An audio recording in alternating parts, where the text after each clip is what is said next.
নমস্কার বন্ধুরা, সুপ্রিয়া রান্নাঘরে আবার একটা নতুন পর্বে তোমাদের সকলকে স্বাগত। আজকের আমার রেসিপি খাজুরে গুড়ের পোয়া পিঠে। বন্ধুরা, অনেকেই আছে পোয়া পিঠে বানাতে গেলে ঠিকমতো ফোলে না। সঠিক পরিমাপ সহ পোয়া পিঠে কীভাবে বানাতে হয় আর কিভাবে বানালে পরে ফুটবলের মতো পোয়া পিঠেগুলো ফুলে যাবে, সেই রেসিপিটা তোমাদের সাথে আজকে আমি শেয়ার করব। তাহলে চলো বন্ধুরা, দেখে নেওয়া যাক রেসিপিটা কিভাবে বানাই।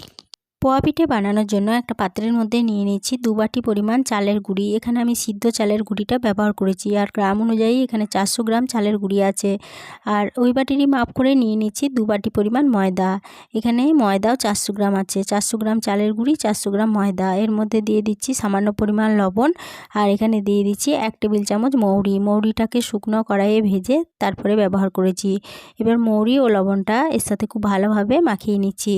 মৌরি লবণটা ভালোভাবে মাখিয়ে নেওয়ার পরে ওই বাটিরই মাপ করে নিয়ে নিচ্ছি 2 বাটি পরিমাণ খাজুরের গুড়। এখানে গুড়ও 400 গ্রাম আছে। এবার এই সমস্ত উপকরণ গুড়ের সাথে খুব ভালোভাবে প্রথমে মাখিয়ে নিচ্ছি। গুড়টা সমস্ত উপকরণের সাথে খুব ভালোভাবে মাখিয়ে নেওয়ার পরে এখানে অল্প অল্প করে কুসুম গরম জল দেব, আর এইটাকে গুলে একটা ব্যাটার বানিয়ে নেব। অল্প অল্প করে জলটা দিতে হবে, একবারে তাড়াহুড়ো করে কিন্তু বেশি জল দিয়ে দিলে এই ব্যাটারটা গলার সময় পাতলা হয়ে যেতে পারে। আর এখানে কুসুম গরম জলটাই ব্যবহার করতে হবে। বন্ধুরা, আমার এই পোয়া পিঠের রেসিপিটা দেখে যদি তোমাদের ভালো লেগে থাকে তাহলে পরে ছোট্ট একটা লাইক দিয়ে এরকম নতুন নতুন রেসিপি পেতে প্লিজ আমার চ্যানেলটা সাবস্ক্রাইব করে আমার পাশে থেকো। সকলের সাথে শেয়ার করে দিতে ভুলো না প্লিজ। আর ছোট্ট একটা কমেন্ট করে জানিও যে পোয়া পিঠেটা কীরকম লাগলো। অল্প অল্প করে কুসুম গরম জল দিয়ে খুব ভালোভাবে ব্যাটারটা গুলে নিয়ে ব্যাটারটা ভালোভাবে ফেটিয়ে নিয়েছি। এরপরে ব্যাটারটা কীরকম গুলেছি দেখিয়ে দিচ্ছি। দেখো, ব্যাটারটা ঠিক এইভাবে গুলতে হবে, খুব পুরু না আবার খুব পাতলাও না, ঠিক এইভাবেই ব্যাটারটা গুলে নিতে হবে। এবার এই ব্যাটারটাকে একটা ঢাকা চাপা দিয়ে রেস্টের জন্য 10 মিনিট রেখে দিচ্ছি। তোমাদের হাতে যদি সময় না থাকে তাহলে রেস্টে রাখার দরকার নেই। 10 মিনিট পর ফিরে এসে ঢাকা চাপাটা খুলে নিলাম। এরপরে এর মধ্যে দিয়ে দেব 2 টেবিল চামচ নারকেল কোড়া। এখানে আমি নারকেলের ডাঁশটা ব্যবহার করেছি, তোমরা চাইলে ফ্রেশ নারকেল কোড়াও এর মধ্যে ব্যবহার করতে পারো। আর দিয়ে দিচ্ছি 1 টেবিল চামচ গুঁড়ো দুধ। এখানে গুঁড়ো দুধটা একদমই অপশনাল, তোমরা গুঁড়ো দুধ না চাইলে না ব্যবহার করতে পারো, তবে গুঁড়ো দুধটা এর মধ্যে দিলে পিঠের স্বাদটা খুব ভালো লাগে, তার জন্য গুঁড়ো দুধটা এখানে আমি ব্যবহার করেছি। এরপরে অল্প জল দিয়ে গুঁড়ো দুধ ও নারকেলটা খুব ভালোভাবে ব্যাটারের সাথে গুলে নিচ্ছি। গুঁড়ো দুধ ও নারকেলটা ব্যাটারের সাথে আবারও খুব ভালোভাবে গুলে নেওয়ার পরে ব্যাটারটা কীরকম গুলেছি ঠিক দেখিয়ে দিচ্ছি। দেখো, ব্যাটারটা ঠিক এইভাবে গুলতে হবে, খুব পুরু না খুব পাতলাও না, ঠিক এইভাবে গুলে নিতে হবে।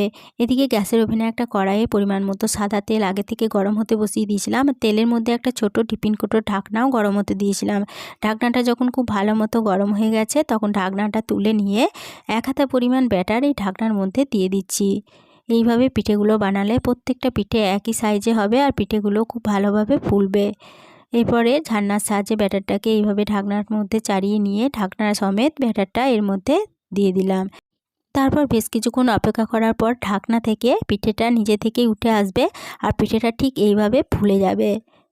আশা করি দেখেই বুঝতে পারছো পিঠেটা কত সুন্দর ফুলেছে। এরপর ঢাকনাটা তেল থেকে এইভাবে তেল ঝরিয়ে তুলে নিলাম, আর এইভাবে পিঠেটা উল্টে পাল্টে তেলের মধ্যে ভেজে নেব।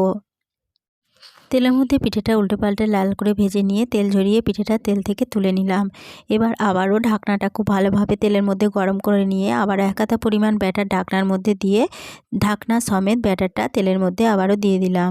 এরপরে বেশ কিছুক্ষণ অপেক্ষা করছি পিঠেটা ঢাকনা থেকে উঠে আসার জন্য। বেশ কিছুক্ষণ অপেক্ষা করার পর দেখো, ঢাকনা থেকে নিচে থেকে পিঠেটা উঠে আসছে আর পিঠেটা কত সুন্দর ফুলে গেছে। এরপরে পিঠেটা এভাবে খুন্তির সাহায্যে উল্টে দিলাম, আর ঢাকনাটা তেল ঝরিয়ে তেল থেকে তুলে নিচ্ছি। এরপরে পিঠেটাকে উল্টে পাল্টে 2 পিঠ ভালোভাবে ভেজে নিচ্ছি। পিঠেটা উল্টে পাল্টে 2 পিঠ ভালোভাবে লাল করে ভেজে নিয়েছি। এরপরে পিঠেটা তেল ঝরিয়ে তেল থেকে তুলে নিচ্ছি। আর এইভাবেই সমস্ত পিঠেগুলো বানিয়ে নিয়ে ফিরে আসছি। সমস্ত পোয়া পিঠেগুলো আমার বানানো হয়ে গেছে। এই খাজুর গুড়ের পোয়া পিঠে পরিবেশনের জন্য একদম রেডি হয়ে গেছে। একটা পোয়া পিঠে ভেঙে তোমাদেরকে দেখিয়ে দিচ্ছি, দেখো কতটা ফুলেছিল আর কতটা লোভনীয় হয়েছিল। আশা করি পোয়া পিঠের রেসিপিটা তোমাদের ভালো লেগেছে। ভালো লেগে থাকলে ছোট্ট একটা লাইক দিয়ে এরকম নতুন নতুন রেসিপি পেতে প্লিজ চ্যানেলটা সাবস্ক্রাইব করে পাশে থেকো। রেসিপিটা প্রথম থেকে শেষ অবধি দেখার জন্য তোমাদেরকে অসংখ্য ধন্যবাদ। আজকে এই পর্যন্তই ছিল, ফিরে আসবো আবার নতুন কোনো রেসিপি নিয়ে।